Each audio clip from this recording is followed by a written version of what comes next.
Force, juste pour quand même avoir un peu de mémoire, avec toute mon amitié. Mais quand même, la dernière présidentielle en 2019, il y avait donc à peu près des listes à 6% pour quand même avoir un peu de mémoire, avec toute mon amitié.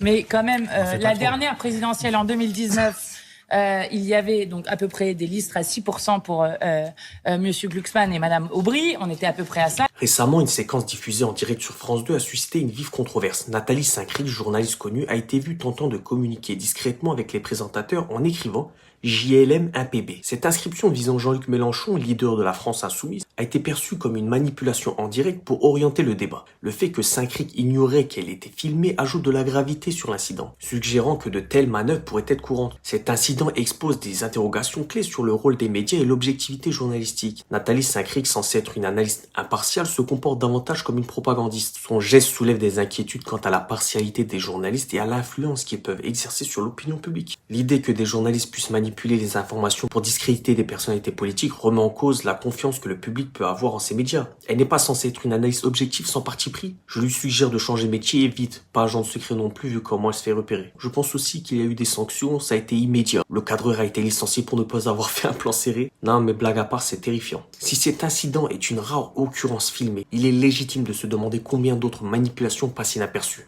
La démocratie repose sur une information libre et impartiale. En résumé, cet incident sur France 2 révèle des problématiques profondes concernant l'objectivité journalistique et le rôle des médias dans la société. Nathalie Saint-Cricq, dans son geste, montre les dangers d'une information biaisée et manipulée et souligne l'importance de la transparence et de la responsabilité dans le journalisme. Bref, dites-moi ce que vous en pensez en commentaire, c'est terrifiant. C'est vraiment terrifiant.